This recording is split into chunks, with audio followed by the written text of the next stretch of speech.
This video is all about feelings. Oh, wait. Not that kind of feelings. Texture. You know, how things feel. Texture, feelings, you get it? Welcome to Mr. New's art class. It is wonderful to see your smiling faces today. So, texture, what is that, and how do I use it in my art? I realized I haven't done a demonstration on that yet, so if you want to learn the basics of texture, grab a pencil and some paper and follow along. So here I'm using a Strathmore sketch pad and just a regular number 2 pencil. You can use any pencil, any paper, doesn't really matter.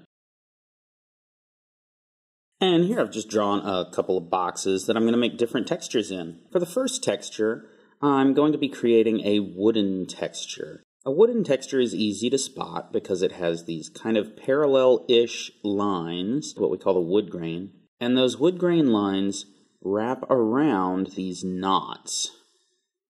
So to start drawing my wooden texture, I'll start by making a few knots, maybe 1 or 2 dark ovals.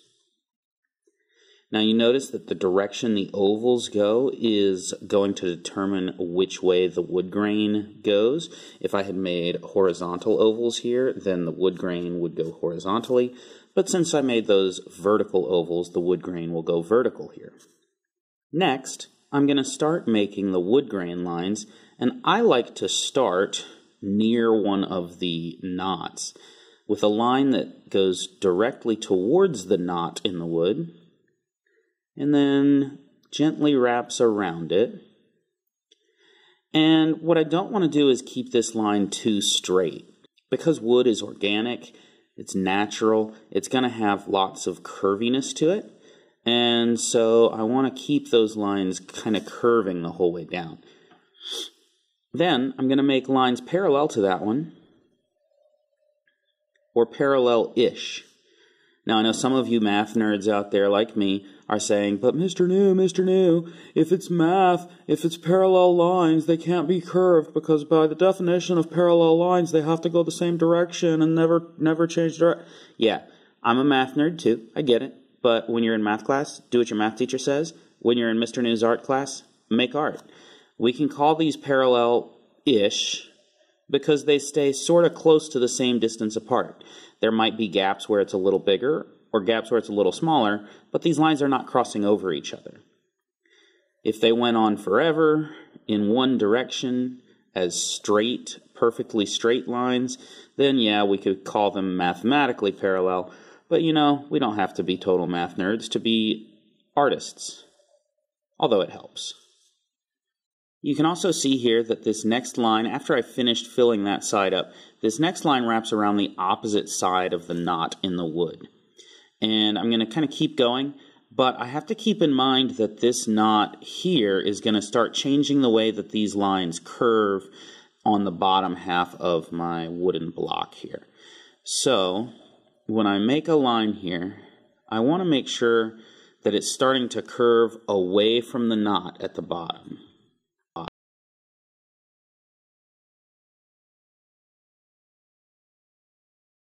And another thing I can do here is, since I happen to have this big curve coming right here, I could go ahead and add in another knot up here at the top that would just kind of make this curve make sense. Since I've kind of curved this way more than I originally intended, a knot would make it curve like that. And there you go, you have a wooden texture. Easy peasy. Next, moving on to this second box here, I think here what I want to do is just kind of make a furry texture.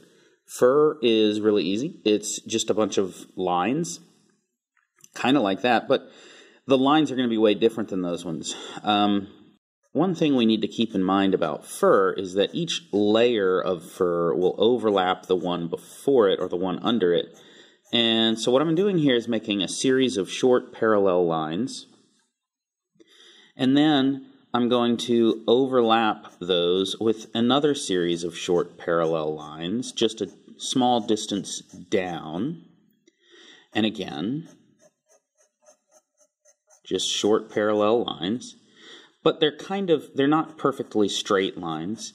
They're all going the same direction, but they all kind of curve ever so slightly. This would be smooth fur, not curly fur. You know, there's different kinds of fur. Some animals have smooth fur, like horses, bunny rabbits. Some animals have curly fur, like poodles. So this furry texture here would be more of a straighter, smoother, softer fur, and not as curly. If I wanted it to be curly fur, then I would just use more loopy lines when I make that texture. And depending on the type of fur, you know, some types of fur, all the loops go in the same direction. Some types of fur, the loops are going in all sorts of different directions. And so you just figure that out based on whatever kind of fur it is you're trying to make. Any texture, you can tell here, they're created by just this repetition, whether it's lines or whether it's little shapes or dark patches. It's just repetition of some kind of line or shape or value, and that's what creates this texture.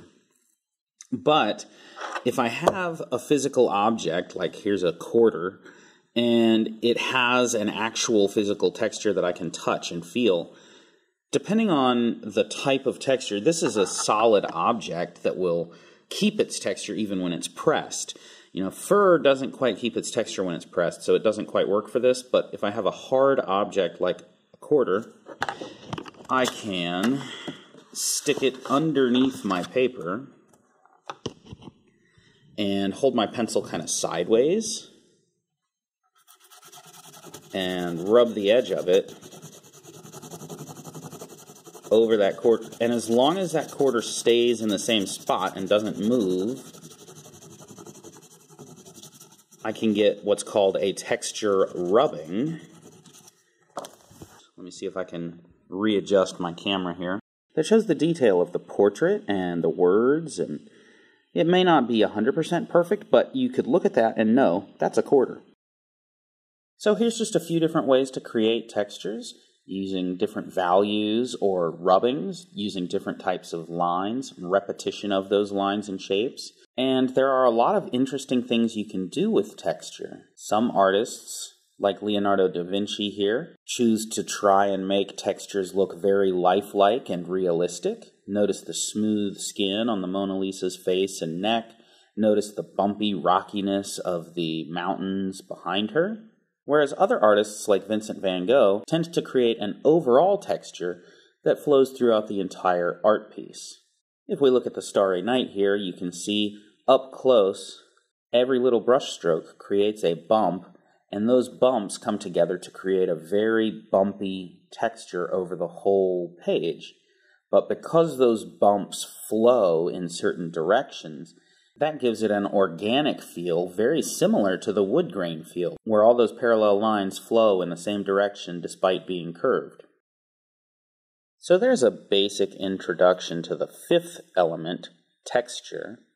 If you missed my other videos about line, shape, value, and form, check the playlist down in the description below. I apologize for taking so long to get this one out to you, but the next ones of color and space should be out within the next month or so. If you have any other questions about texture or any of the other elements, leave a comment down below. Let me know what you want to learn. If you like this video, hit the thumbs up button down below. Don't forget to share it with all your friends. If I've earned it, smash the subscribe button down below and hit that notification icon so you'll never miss another video. As always, have a great day and thanks for watching.